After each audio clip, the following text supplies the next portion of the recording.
Pada suatu pagi yang cerah, di sebuah rumah kecil di tepi hutan lebat. Pagi itu burung-burung bernyanyi, mengiringi kegembiraan yang terpancar dari paras cantik seorang gadis kecil. Rupanya, hari ini adalah hari ulang tahun gadis kecil tersebut yang membuatnya tampak begitu ceria dan bersemangat. Mama, hari ini adalah hari yang aku tunggu-tunggu. Apa Mama lupa? Tanya si gadis dengan penuh harap. Mama tidak lupa sayang, hari ini kamu berulang tahun. Mama sudah menyiapkan kado untukmu. Jawab sang mama dengan lembut. Benarkah?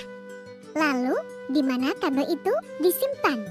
Tanya si gadis yang sudah tak sabar menerima kadonya. Sebentar sayang, Mama sedang membuatkan kue untukmu dan untuk nenek yang sedang sakit. Katanya sambil tersenyum. Beberapa menit kemudian, sang mama mengajak gadis kecil ke kamar. Ternyata, di sanalah kado disimpan. Ayo, ikut Mama. Mama sudah siapkan kado terindah untukmu di kamar. Ajak sang mama. Dengan rasa penasaran, gadis kecil itu mengikuti ibunya ke kamar. Di sana, ia melihat sebuah bingkisan berwarna merah. Dengan perasaan yang amat senang, gadis kecil tersebut langsung membuka kadonya. Ternyata isinya adalah sebuah kerudung berwarna merah. Sang mama sengaja memilih warna merah karena ia tahu warna kesukaan gadis kecilnya adalah merah. Terima kasih, Mama. Aku menyukai kerudung merah ini. Akan aku pakai setiap hari. Ucap gadis kecil sambil memeluk mamanya.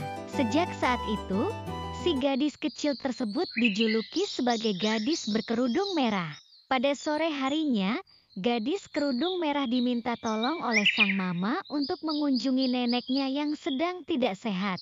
Bawalah sekeranjang kue ini ke nenek ya nak. Tetap berjalan dan jangan bicara dengan orang asing. Kata sang mama. Ya, Mama. Terdengar jawaban riang. Nenek anak perempuan tersebut tinggal di sisi lain hutan, dan gadis berkerudung merah tersebut berangkat menuju pondok tempat neneknya tinggal. Ketika sudah jauh ke dalam hutan, ia mendengar suara gemerisik di belakangnya yang membuat jantungnya berdetak lebih cepat. Bayangan gelap datang untuk berdiri di sampingnya, dan suara rendah kasar berbicara. Mau kemana sendirian di hutan, gadis berkerudung merah? Kata Tuan Serigala. Saya akan mengunjungi nenek saya yang sedang sakit. Tuan Serigala, dia tinggal di tepi hutan, di sebuah pondok di bawah pohon ek. Anda pasti mengetahuinya. Kata gadis kerudung merah yang melupakan nasihat bijak mamanya untuk tidak berbicara dengan orang asing. Tidak, saya rasa saya tidak mengetahuinya. Namun kurasa bunga bluebell di sana akan membuat seikat bunga yang indah untuk nenek, bukan? Tanya Tuan Serigala. Gadis kerudung merah yang malang tersebut tidak melihat niat Tuan Serigala yang berencana memakannya dan neneknya. Anda benar, saya lakukan. Terima kasih, Tuan Serigala. Kata gadis kerudung merah sambil melompat ke semak bunga bluebells. Serigala itu diam-diam mundur dan lari ke rumah nenek gadis kerudung merah. Setelah sampai, ia berseru berpura-pura menjadi gadis kesayangan neneknya. Nenek, biarkan aku masuk. Ini aku, gadis berkerudung merah. Jawab serigala. Langsung saja kau masuk, aku terlalu lelah. Nenek menjawab dengan suara serak. Sambil menyelinap masuk, serigala jahat itu mengunci pintu di belakangnya. Segera setelah itu, ia mengunci sang nenek di lemari.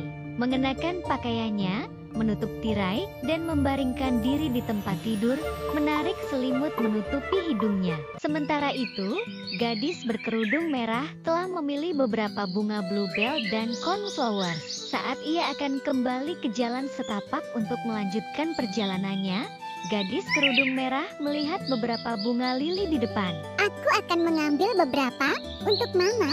Dia tidak akan keberatan. Itu adalah favoritnya. Pikir gadis berkerudung merah. Senang dengan semua bunga yang dipetiknya, gadis berkerudung merah mulai menyadari bahwa ia tersesat. Kemudian, ia bertemu dengan seorang penebang kayu dan bertanya di mana jalannya. Segera ia sampai di rumah neneknya. Gadis berkerudung merah mengetuk pintu. Biarkan aku masuk, Nek. Ini gadis berkerudung merah. dan aku membawakanmu kuah. Panggil gadis kerudung merah. Betapa manisnya sayang, buka gemboknya dan masuklah. Dan jangan lupa untuk menutup pintu di belakangmu. Serut serigala jahat. Nenek, suaramu terdengar aneh. Apa kau flu berat? Tanya gadis kerudung merah. Ya, sayang, aku terkena flu yang parah. Jawab serigala. Gadis berkerudung merah akhirnya meletakkan keranjang dan melihat sekilas wajah serigala yang tertidur di ranjang sang nenek. Namun, ia masih tidak menyadari bahwa itu Tuan Serigala yang mengincarnya. Astaga, matamu besar sekali, nenek. Kata gadis kerudung merah sambil meletakkan keranjang di atas meja. Sekarang sudah lebih baik ketika bertemu denganmu. Jawab serigala. Dan betapa besar telingamu. Kata gadis kerudung merah sambil berjalan mendekati tempat tidur. Lebih baik ketika bertemu denganmu, sayangku. Kata serigala itu dengan licik. Astaga, kau memiliki gigi yang sangat besar, nenek. Lebih baik ketika kau akan kumakan. Teriak serigala sambil menggeliat keluar dari selimut, kemudian menerkam gadis malang itu ke dalam cengkeramannya. Gadis kerudung merah kemudian berteriak minta tolong. Ia kemudian teringat penebang kayu yang membantunya menemukan jalannya. Untungnya, pria itu masih berada di dekat pondok dan segera bergegas ke sana. Ia mendobrak pintu dan memukuli serigala itu hingga pingsan. Kemudian, gadis kerudung merah buru-buru mengeluarkan nenek yang mulai berteriak minta tolong. Mereka berterima kasih kepada penebang kayu yang telah membawa serigala keluar, dan mereka aman dari serigala jahat selamanya.